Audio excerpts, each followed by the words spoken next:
it can be really hard to find folks these days who have a positive outlook on the state of America in 2021. Buildings are falling, virus variants are surging, and heat waves are simmering, and the Olympics have been all but canceled. So even though I think it'd be pretty tough to argue that any year could be worse than 2020, 2021 hadn't been sunshine and roses yet itself.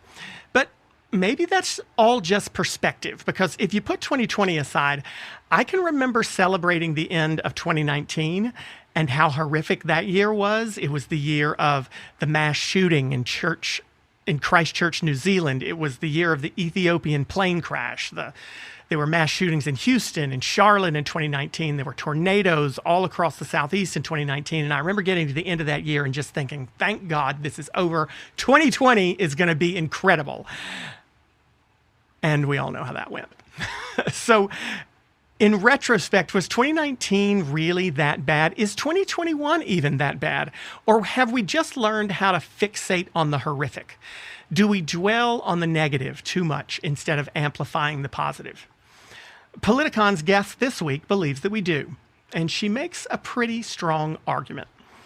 Audrey Cavenecia is the Chief Content Officer for Amplify Voices, and she's the co-host of the Amplify Voices podcast, alongside future Hall of Fame football coach Pete Carroll. Each week, both of them speak with newsmakers and legends about the positives in their lives, and they seek to amplify those positive stories that most of us don't get to hear from these folks. So this week, she's here to share with me her secret for positivity. I'll ask her what she thinks has caused us to divide so much into our own little ideological silos. And of course, how the heck are we going to get along? Do you so you record your podcast from your house, right? Since the pandemic? No. We've been doing it in studio, and then when Pete is not available to come in and he has to stay in the office, because there's been a few times where they've recalled the quarantine. Then in that case, he would do it remotely, but I would stay in studio because we really wanted to have a filming component to it. You know, where we're really integrating the people behind the scenes. So even during the pandemic, you were able to do that. We didn't launch our podcast till this year, so we weren't exactly totally affected by that. We were at the tail end of it. Oh, well, we've been in this. Well, you see behind me, I've got all these lights and everything, and it's because this is like my new life. This was supposed to be live also, and my whole life just ended up in the house for this podcast, and why not? So I just decided, let's buy some lights. If I'm going to have to be on camera, I might as well not look as busted as I normally do. So. Oh, well, that's all lighting. That is all lighting. But you guys are doing something similar to what I think we would aspire to do. You may be doing it better than us. You try to make sure that people's from all sides of, from different backgrounds. Tell me what would you, if we were in an elevator and you had 10 floors to tell me what your podcast is about, how would you describe it? Literally what our tagline is, conversations from the heart. So we really just feel like we've come out of a really divisive authoritarian era. And let's just say in the best case scenario, it's been a hero era, us waiting for other people to save us, to be there for us. And we really think the most important thing to focus on now is there's so many great people trying to work it out, trying to have conversations, trying to not create more lines and more anger and more bottlenecks. And we just want to amplify those voices. Now, it doesn't mean they necessarily agree with everything that we agree with. It's not about that. But we really start off every conversation like this. So what's on your heart? And it kind of stops people because, you got to check in with that. We're so here in our heads. And there's so much going on with what we think, how we're reacting, how I feel, how that person's looking at me, how that call went, what's going on in my life. But to locate yourself back in your heart and be like, what is really on my heart? So those conversations have, while they've been with very well-known people, and Rachel Maddow or Van Jones or Neil deGrasse Tyson, they get on that call and they're like, here's all the thing that I'm supposed to say on a podcast. And we go, hey, what's on your heart? And they're like, oh. Okay, wait a minute. Let me just check that. And you know what? Sometimes it's sadness. Is that what you're finding? Yeah. Sometimes it's just people saying, hey, you know what? My life's in a great place, even given the circumstances, but I don't feel really great about what's going on with our nation. Or with Van Jones, it was very powerful because here is a man who stood for and inside of and with the Black community. And while he definitely has had that Democratic Republican, battle, if you will, this was the first time during the last number of these past years where there started to be some contention within the Black community. And we ended that call, both of us, in tears, sobbing. And then Van was like, "Oh, great. Now he's crying. Great, Audrey, thanks." But that ain't the first time Van's cried on camera, right? So it's okay. Wherever you are is where you're at. And I think that we're so busy. We got so much going on. There's so much to process, especially coming out of this pandemic, though, right, Clay? It's like people were, hey, I know where I stand. I know maybe where my family stands, but I have problems with these people over here or over here. But during the pandemic, during the crisis, after George Floyd's murder, we found out things about our own family members that we didn't even know. So people were, they're in a lot of different places and they want to have a lot of different conversations. And when we set up that context of, so what's on your heart, it does kind of recontextualize what we're about to say. All of us. Is it therapy for you too? I think, I'd have to go back and look at the exact definition of therapy. I think more so that it is healing. And we don't all heal from therapy. We have lots of different places that we heal from. And I do find that having a conversation where all three of us, in that case, Pete, myself, and the guest, is we don't have questions prepared. We don't have a bunch of things lined up. We really just invite them to be with us, and we have a conversation as human beings. And it ends up where it ends up, and it goes where it goes. And I think there's something very healing about that, to just stop everything for a moment and be present. I mean, when we were on with Cory Booker, it was really interesting because he was talking a lot about his stance and what he's committed to and what he's focused on. And then at some point, just kind of stopping in and checking in his heart, he goes, I found out a friend of mine died of gun violence, and I haven't even been able to deal with that today because I've just been on nonstop calls. But just on the podcast, it's just like you can kind of process things. So I don't know. Is that kind of like, is that like anything that you've heard before or what other people are doing? I think it would be great. I mean, it would be. I find myself, we sort of do this podcast in a similar way. Obviously, we talk about politics and issues more specifically. But I find that I know the producers get frustrated with me because they do write a whole bunch of questions and do a whole bunch of prep work. You didn't say this one. This one, they'd be thrilled if I didn't ask just one of the ones they wrote down. But I do my best to kind of let it go in that direction too. But I find that, and I wonder if you find this too, and maybe you don't, that there is, as you say, there's the way people speak on camera or the way people speak on microphone can be very different than the way that they speak when you're just talking to them normally, right? Do you find that you have trouble getting anybody to, honestly, I haven't spoken to Cory Booker. He's the type of person who, I don't want you to talk about him necessarily, but he's the type of person who strikes me as someone who probably has a pretty hard time turning off the performance portion. Do you find that that's difficult with certain types of people, politicians, government leaders, entertainers, to be able to shed that and get rid of that wall at any point?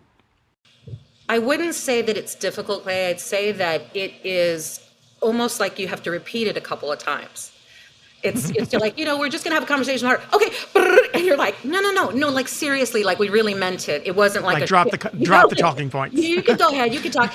But I will tell you this, and Pete and I have found this, that two things I think are most distinct in this, and this can go beyond a podcast, this can go into our lives, that if you share something about yourself that's authentic, that's true to where you are, it does create the space for people to be at that same place with you. And I think the second thing is that if you ask them to tell a story about their life, it's very different than just a Q&A. I think that a Q&A is naturally you it's putting us in a position where a lot of times we become a reporter or an observer of our life as opposed to located in our life. And stories tend, because they're so vivid and descriptive, has you kind of be there in that moment and recall what things smelled like, what they felt like, how you made certain decisions about your life, which is very distinct. So to an example, when we interviewed Neil deGrasse Tyson, here's a man who's just spoke to all different kinds of people, colleges and scientists and on and on. I mean, we couldn't find anything on YouTube with a demographic that he hadn't spoken to. Right. And when we got him on, I think he was prepared to just do a lot of just basic run-on science questions. And we were asking him about his life. And it was kind of took him back a little bit. You can kind of hear it in the podcast, just ever so slightly. But at some point, we asked him about a moment in his life when he was younger, I should say. And he talked about a very deciding factor where he realized being a Black man in science is more than him just fulfilling on something that's part of his purpose. It actually contributes to other people, because typically Black people are not asked just about science. They're asked about their Black perspective of science. And it was a very vivid share, and it emotionally moved him. And at the end of it, he was like, "Thank you so much for letting me share that. I hadn't thought about that in a really long time." And all we are is just an accumulation of chapters and stories anyway, right? So, but so rarely do we get the chance to hear those, because as you said, people go on to most of the shows that they go on to prepared. Neil deGrasse Tyson's going to talk about science. Cory Booker's going to talk about policy. So-and-so is going to talk about the show that they're promoting and whatnot. So I wonder if that have we evolved into a into a species, or at least into a society where it's much more difficult for us to be authentic than it used to be? Like, there's a lack of authenticity, I feel like, in America now. Yes, I think, I think it's very simple that, you're from the South, right? So. Oh, yeah. You can't tell that by talking to me. I know people didn't know that on this podcast, but I just wanted to clarify that for everybody. No, but if you think of just what I love so much about the South and what I love so much about Southerners, there's time to listen to your story. What I love so much about Hawaii and what I love about the Hawaiians is that they have a distinction called talk story, where they sit down and have a drink or sit on the lanai and they just talk story with you. And what that is it's your story, it's your life. And they want to know, and they're present and theyey're engaged. We don't have patience for that anymore, do we? Well, that's what I'm saying. Like, you won't know me unless you ask me some of my stories. I won't know really about you.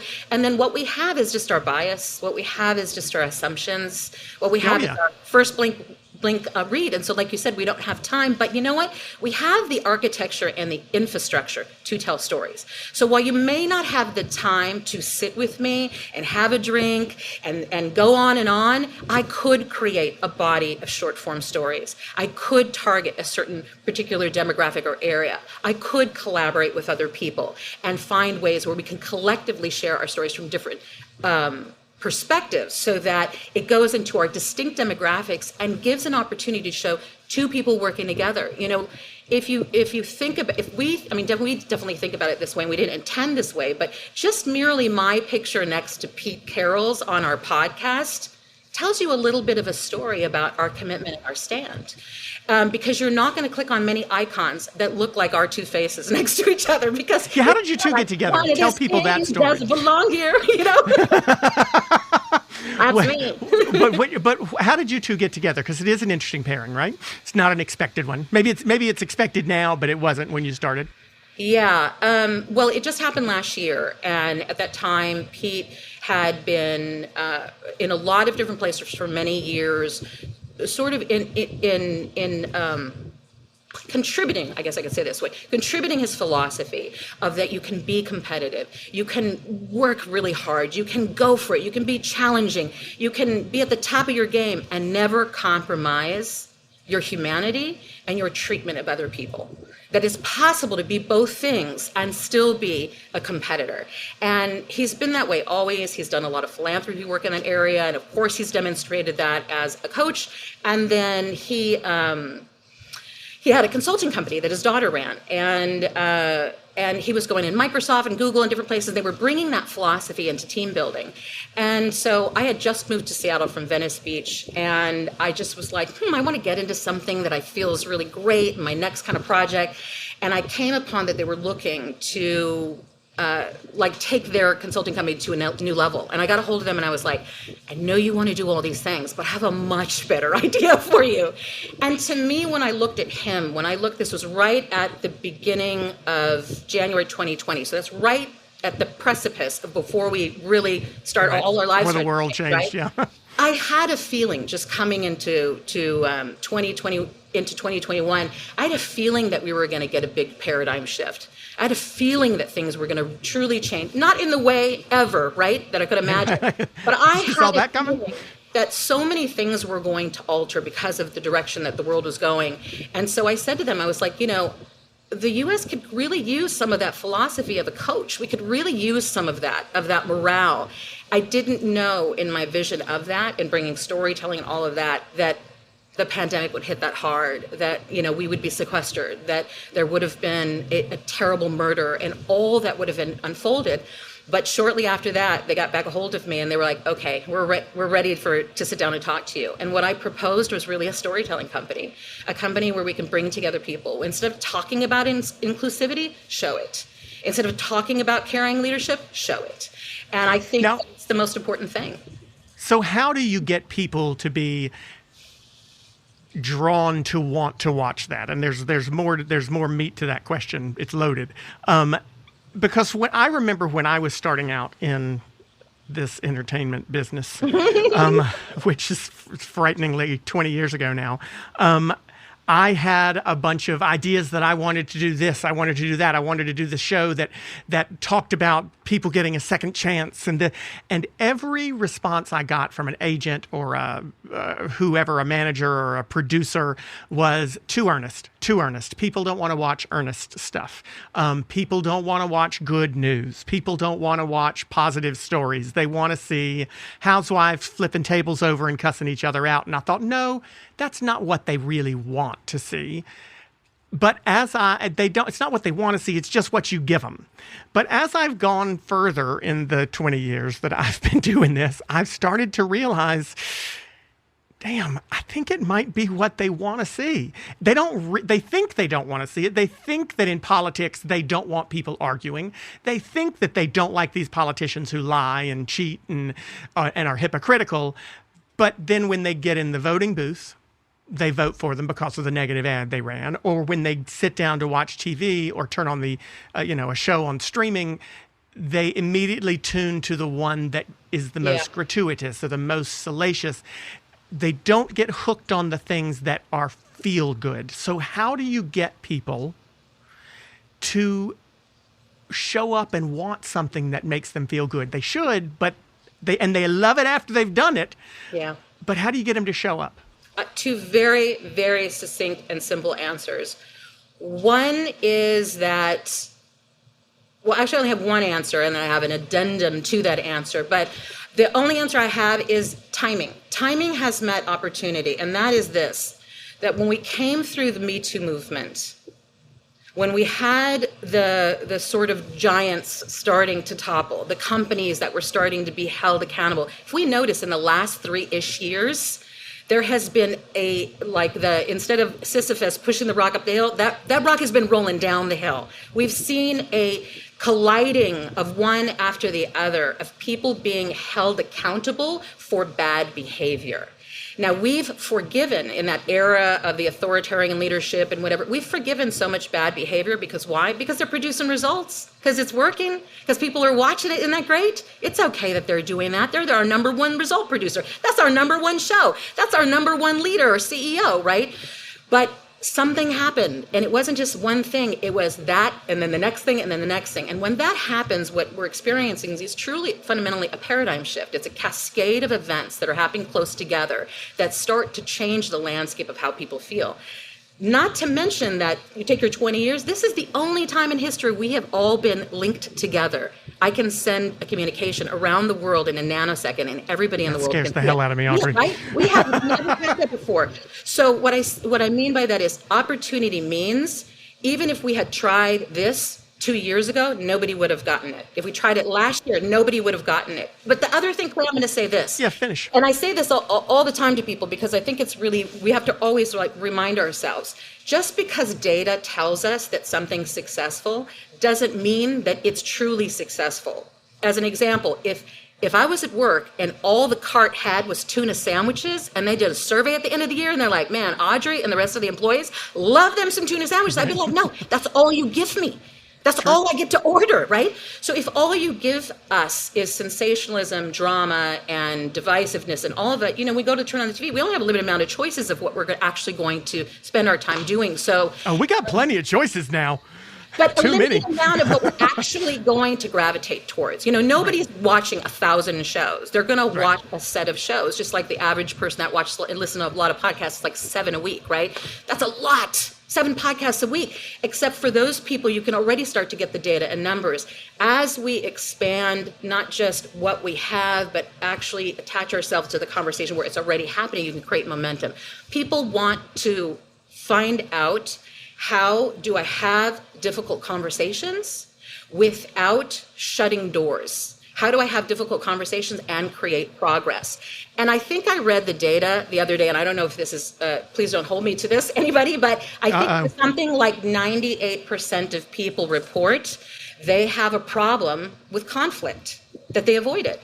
So if we've got a nation that has an avoidance to conflict, and then we keep driving up more conflict, and then our stories perpetuate more conflict, are we ever going to get along? I don't think so. So somebody's got to start having the conversation. Well, I want to go back a bit to what you were talking about with the rolling of the rock up the hill. There's a whole bunch of stuff I jotted down as you were talking because a lot of points I want to ask about. Do you think that corporations really, when we talk about authenticity of your guests, let's talk about authenticity of these corporations that fired some of the Me Too perpetrators, that have made strides towards diversifying or showing support for Do you believe them? I mean, do you think that at some point some of these corporations are simply doing it because they know they need to for their bottom line? Or do you think, I think about last week we had a guest on, the spokesperson for the Log Cabin Republicans, and we talked a little bit about Pride Month, which was last month, and how quickly these Pride celebrations pop up on Twitter banners for all these corporations on June 1st, and then by midnight on June 30th, they're down. Yeah. And the whole month of June becomes about Pride Month, and the whole month of February becomes about Black History Month. But once those months are over, a lot of these corporations stop. Do you really think, honestly, Audrey, that these folks who fired the Les Moonveses and the Charlie Roses and the Matt Lauers of the world, do you think they really actually did it out of altruism and doing the right thing? Or do you think that a lot of this stuff is still governed by their bottom lines? How authentic is this change? Yeah, well, 2 things about that. One, I think absolutely, it's not a matter of whether I believe them. I guess I could roll into, there's a large portion of them I don't believe if I answered it that way, but it's not a matter that I believe them. It's like, the functionality of design is that you have to have something consistent in order to keep it alive over time. It takes something over time to build and grow. There's no way that someone can post a few black squares and some rainbow colors or whatever and go, we're on your side. And then because organizations, companies are organized around what they measure, and what they measure is their bottom line. Right. But what they don't measure is how caring or empathetic they are with their people. What they don't measure is if people feel and have a sense of being heard or seen or those things. Or diversity. I mean, you look at Silicon Valley, it was like 15 years that the number was like less than 6%, less than 3% of diversity. Right, but you're not going to get them to care about that as long as they're selling widgets.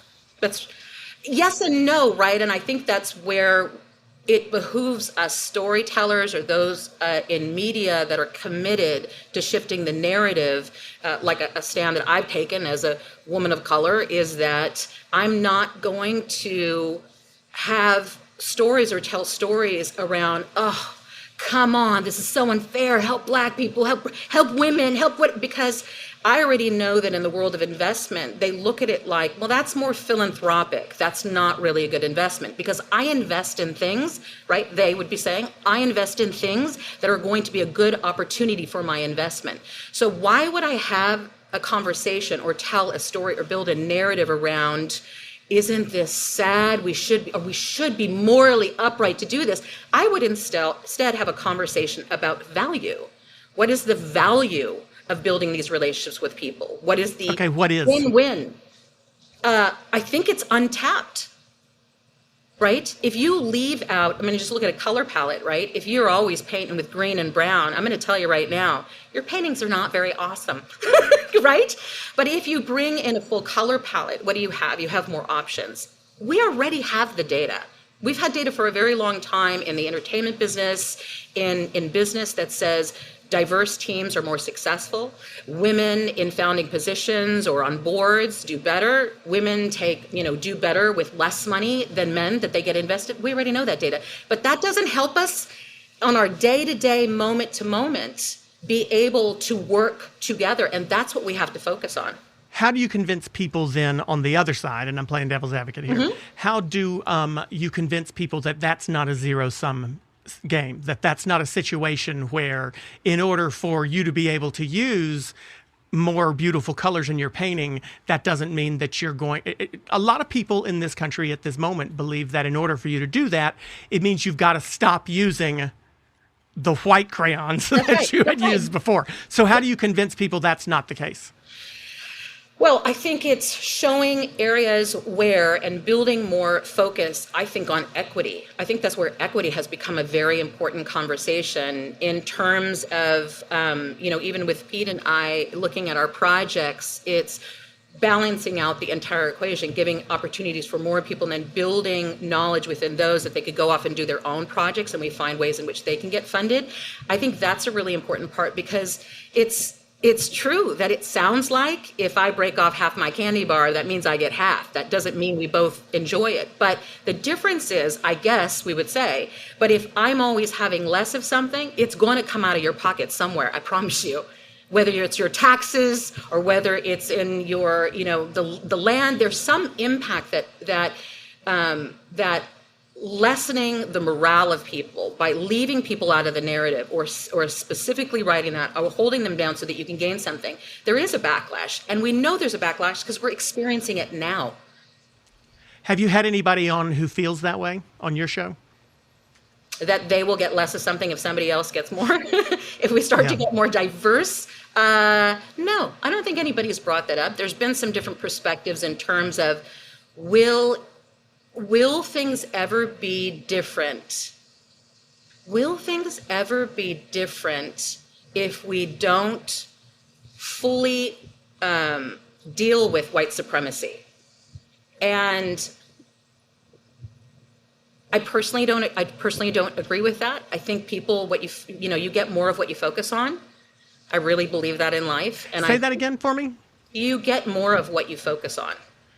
Elaborate. I don't know what you mean. Are you saying you get more white supremacy by focusing on white supremacy? I think you keep the narrative alive. You most certainly do. So the solution would be what then?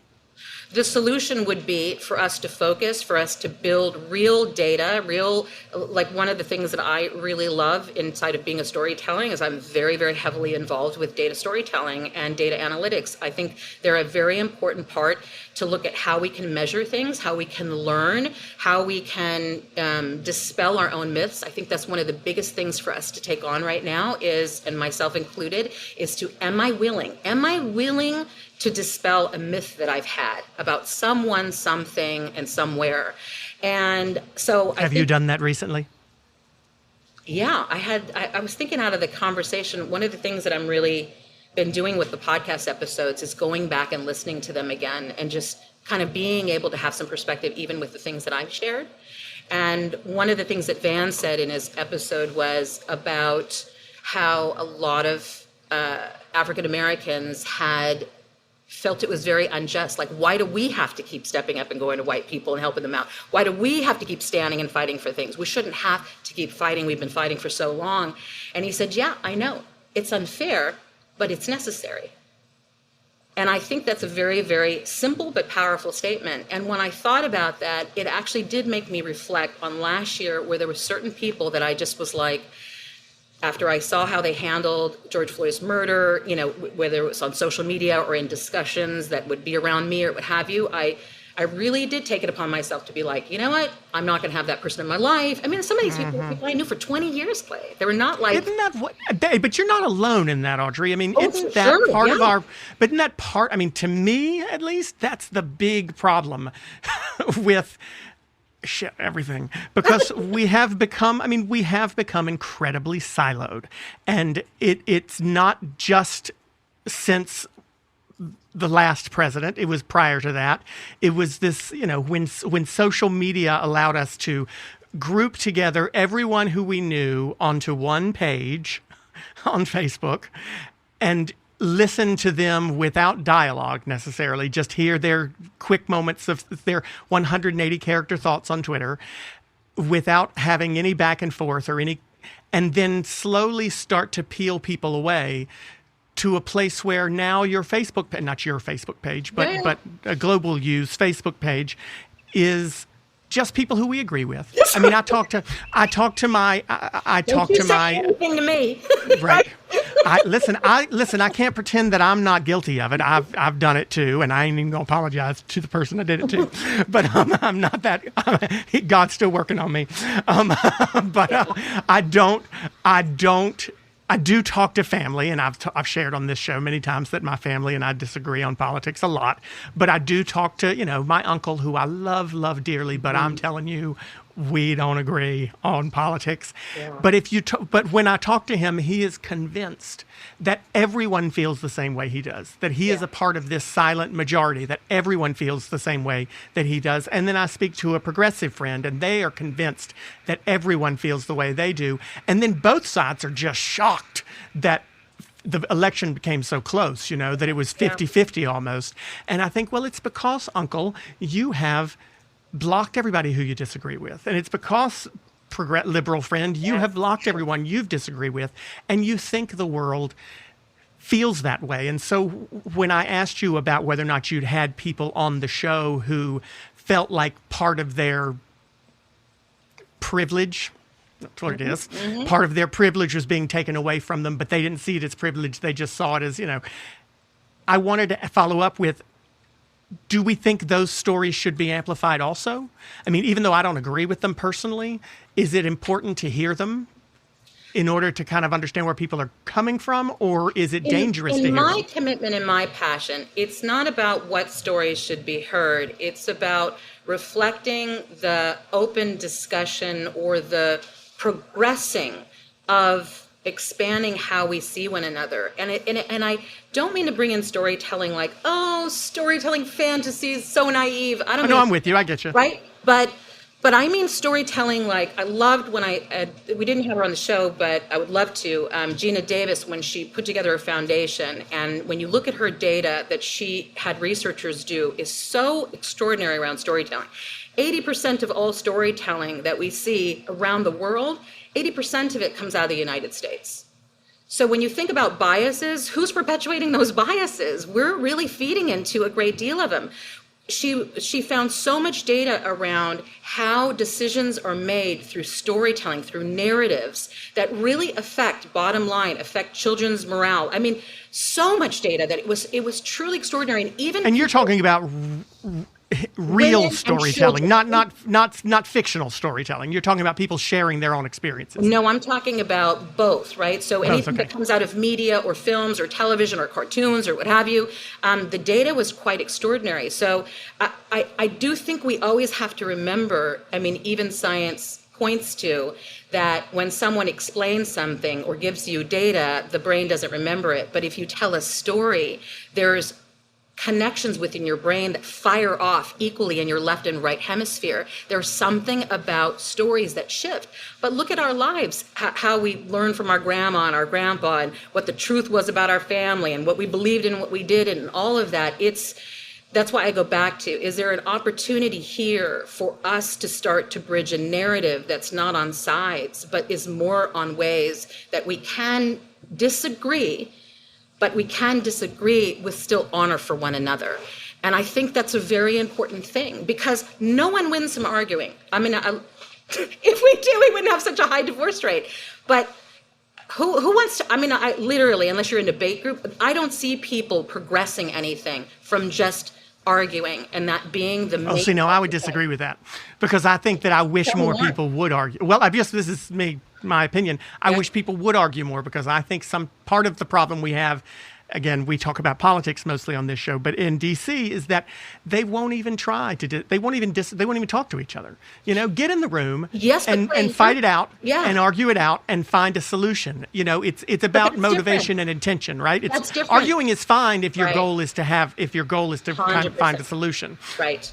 Right. I think that's different, because what you're distinguishing about arguing goes back to what I said about the 98% of people avoiding conflict, having a fear of conflict. Arguing then is a pathway, not an end result. And I think people put so much intention and focus around the argument or the disagreement that it becomes the end of the relationship or the avoidance of it. I'm talking about what's the other side of arguing. Yeah, have disagreements. Yeah, be tough, all of that. But do you have an intention on the other side of this that we're actually both going to be better off? Because that's where we need to stand. Do you think we as a nation, as a society, do you think we do have an intention to get along? Or do you think that we are satisfied with the way we're handling things now? Yeah. I think at everyone's core, unless there is something physiologically restricting it, like a deep mental health issue or something. I think at its core, if we're talking about the average human being, every person wants to just have a good life, wants to care for, in whatever way, their family, wants to not be in anything where they feel confined in, or where they're in any state of self-loathing or anything they've been through. I mean, at anybody's core that you truly sit down and talk to, I think most people get very surprised when you look at somebody for face value, and then you go in and have a conversation, you're like, this is really strange, because I would have never thought we had this much in common. I would have never. When's the last time you got mad at somebody? Every day. Every day. And like really got pissed at someone. I am innately, in my constitution, a very aggressive person. Are you really? Oh my God, yes. Okay, well then tell me, when's the last time you got aggressive with someone? Yesterday. Was it someone you knew, or someone you didn't even know? Both. It was? It was actually both. And I think that but the deconstructing of my narrative and the importance of that is, I built this to survive what I didn't think I could be in life. Like, no one was going to hurt me, and no one was going to take anything from me. And because I was a woman of color and I wasn't getting opportunities as a little girl, or seen a certain way, I'm going to show them. I'm going to have this chip on my shoulder and whatever. And you go through your life like I did, and I had great results, and I could lead things. But did I make people feel great? Did I make them feel like they felt, or was I like a hurt person hurting people? So for me, there's a lot of, like I think we all want to do when we want to be better people, there is an unraveling in saying, just because I learned this way. Would you get canceled? I'm sorry? Would you get canceled if people knew these things, do you think? No. You never know. I mean, if you say... No, don't be trying to cancel me. No. No, I don't. I hate canceling. I hate it. But I wonder, I mean, just because I think, I'm mean to people too. I'm a jackass also. Yeah. Most of the time, I think nowadays I'm mean in my head, but I definitely... Oh, no, I say it. The thing that I'm working through is... Can I be honest? Can I be truthful? But can I leave the other person empowered in whatever way? Even when the truth hurts, But do you really? Come on now. When you're sitting there mad at somebody, do you really care of what you're doing? I mean, I don't. I'm just going to admit it. If I'm pissed at somebody, I'm not thinking until maybe a day later, oh, I wish I had, or oh, I should have. Something, Clay. Do you go to that person 2 days later or 3 days later and say, I want to revisit that conversation now? If it's somebody who I know, if it's someone who I know, I do, but I usually don't get as mad at people who I know.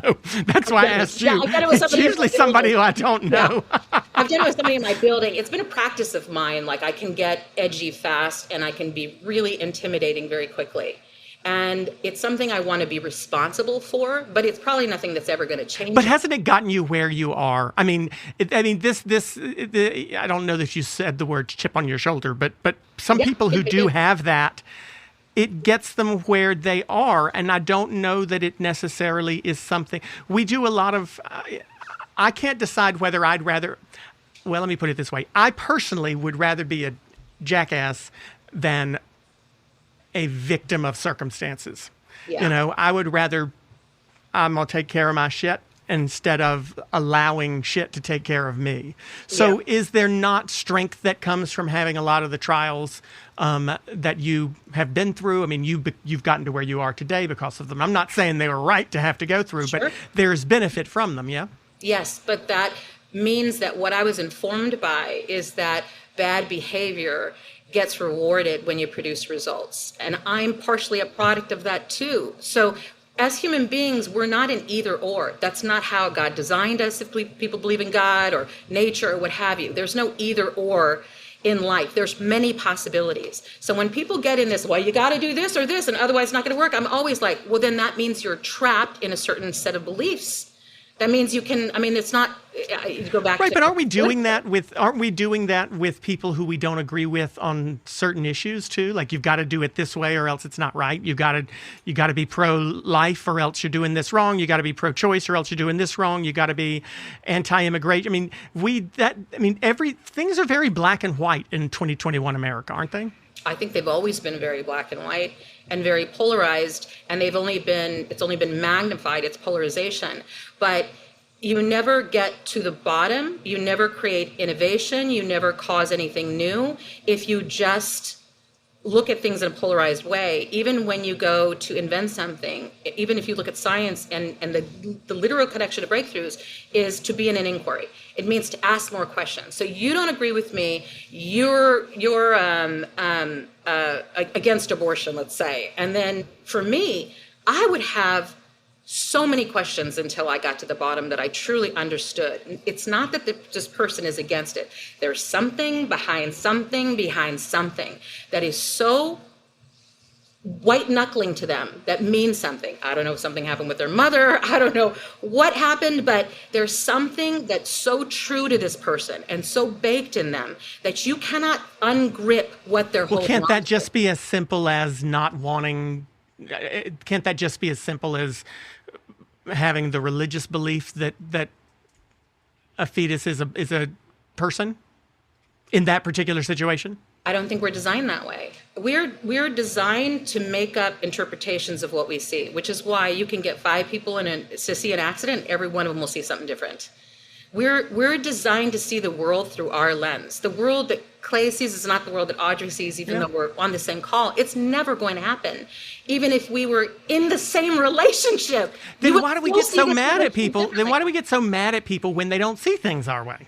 I think because we are so hard on ourselves too, because we have so many rules and comparisons and unjusts about our own self. I don't know how people do some of the things that they do, but I can find compassion when I tap into, there are things that I deeply regret in my life. And I can go and examine and say, if somebody shined a light on that, if I only stopped and froze in time with that one thing, that would pain me so much, or that's something I wish I could change about myself. I think at the end of the day, if being divisive and just arguing with people or avoiding arguing with people was the way to go, or having just a lane that's right and wrong, we would have already accomplished what we needed to accomplish. It's not working. That's all it has to go to at the bottom line. It's not working. And people know it's not working. Well, that's for damn sure. Some people did write in specifically for you. Let me get to where did I want to? Oh goodness! Now I lost my page. Teresa from Boulder, Colorado, is a listener. Asks you, a listener of yours. You and Pete always seem so positive. What's your secret? Well, thank you, Teresa. I think that, it's interesting how Pete and I do the shows because we call each other before, and it's a strange thing, but it's like every person, we look through the lens of really kind of falling in love with this person. It was kind of even, before I got on this with you the last couple of days, I looked up your life, and one of the things that I told my son this last night when we were having a drink and dinner, and I said, his name is Christian. I said, Christian, I just love Clay. And he was like, why? You don't even know him. And I was like, because I looked at his life. Because you haven't met him yet. I said, because I looked at his life. I went through his life and the things that he's done and accomplished, and it was so unique in its array, how you parented and chose to do that. And then, you're singing, and then you're acting, and then the Christmas songs, and then the podcast, and then the political running. And I thought, what I was left with in my heart was like, this man truly is contending with living life his way. And this is a man who cannot make up his damn mind. I love that about you. It was very inspiring for me to go through it. And Pete and I confer about people like that before we get into the podcast. We'll just like sit and talk about that person. I'm like, don't you love that thing about them? I was like, yeah. Oh, did you read that thing too? And we'll just go like that. And like before we get on with that person, we just are so already in that space of looking at who they are. And by the way, this is how Pete coaches. It's how he works with his team. It's, for me, what I feel you get the best out of people is you might not agree with them, but there's things that you could love about them. And we literally have that conversation before we talk to the guest. And when the guest is done, we talk about them afterwards, about new things that we learned about them. It's just in the space that we're in. It's also a conscious decision on your part, 100%. too. Not just to read about these people who you're talking to beforehand, but also to choose to find things to be positive about, right? I mean, that's one thing I tell, I never, ever, ever talk about my own child, but I will say that's one thing I tell him myself. You get to choose whether to be positive or not. You get to choose what kind of attitude you want to have today. And you make that conscious choice, right? And Teresa, I'll just tell you, it's so easy for me to be mean.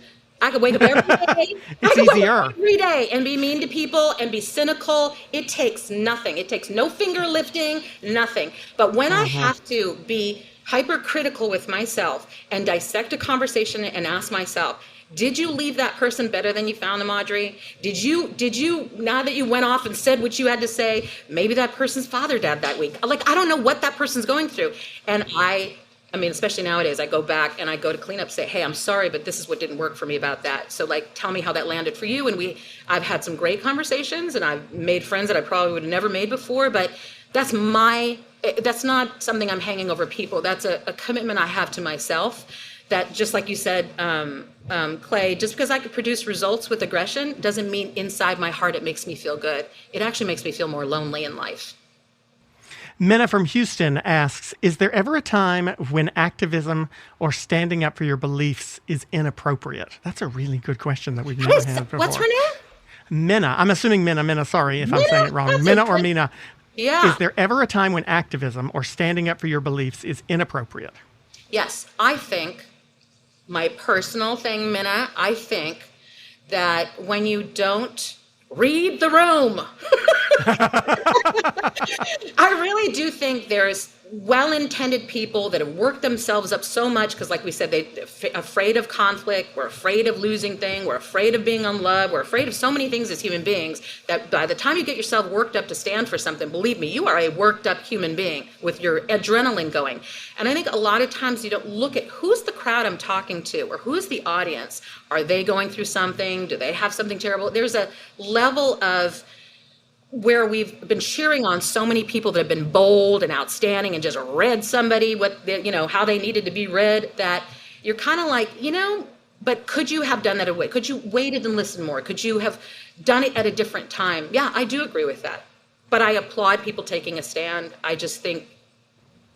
ask I'm for going to put and consider other people too. I'm going to put an asterisk on that and add to it, because I agree with everything you said, but I don't love, Minna, the word inappropriate. So I want to change that very word good. I because like I think the word inappropriate, I think it would be hard for me to say that there's a time when standing up for your beliefs is inappropriate.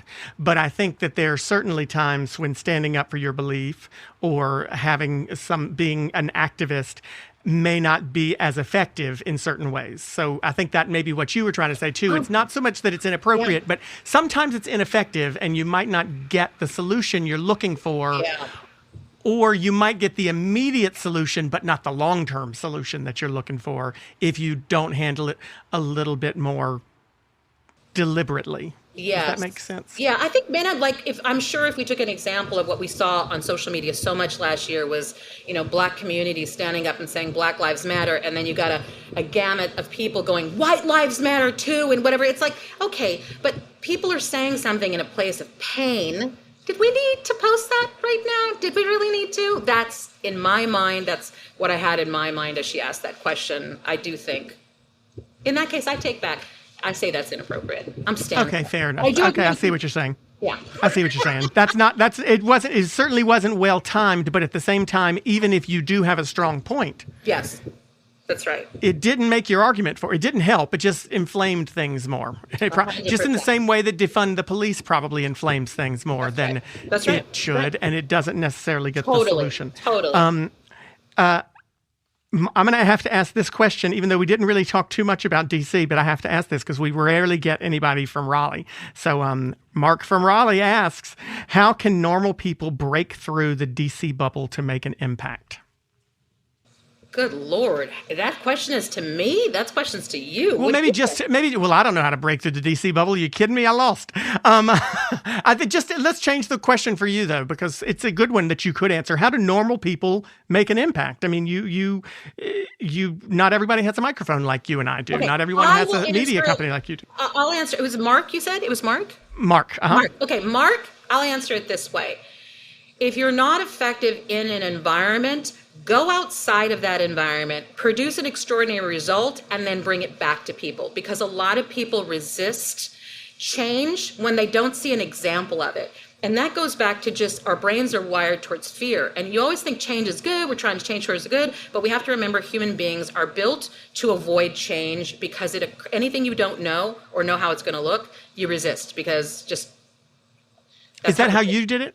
Is that how you did it? Because you started working with movie producers, right? And then did you work with Larry Ellison? Did you? But like you kind of worked in the tech world too. You've kind of worked in a whole bunch of different fields Clay, throughout your career. I can't make up my mind. No. I know, right? So is that how you did it? That's what I'm doing too. I can't get me out of it. No one would vote for me on Idol. Let me go run for Congress. No one would vote for me there. I'll come back to this.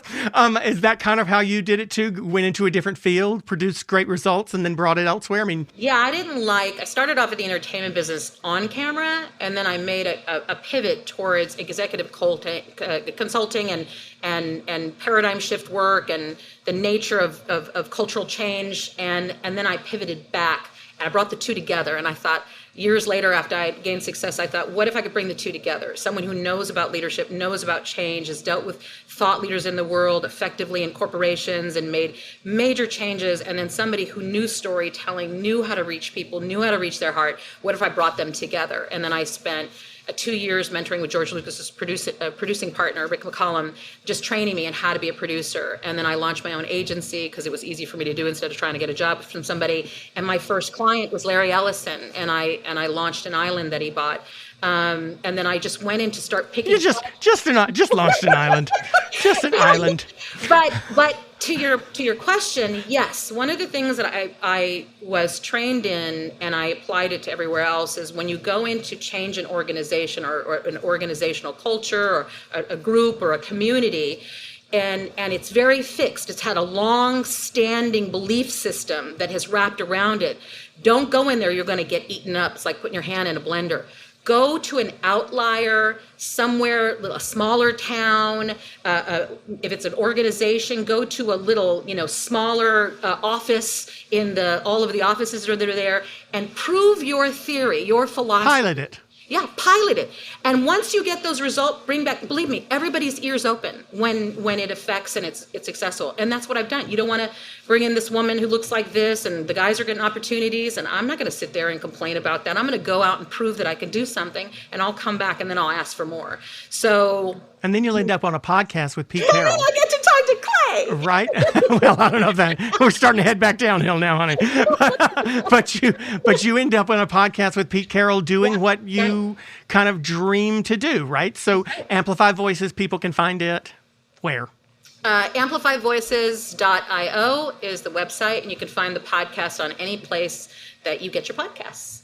And it's called Amplify. Any place you get. And when do you guys post? When do they come out? Every single week. Oh, and do you have a day that you try to do? Oh, I'm sorry, Wednesday. We come out every Wednesday. Amplify Voices, Conversations from the Heart, and yeah. Audrey Cavenecia. I'm Cavenecia. Sorry, how do I said it wrong? Didn't I? Yeah. Cavenecia. I said it wrong the first time. Cavenecia. Yeah. How the heck are we going to get along? We're going to keep talking. We're just going to keep talking, because the minute we stop talking, we don't have any opportunity anymore. So.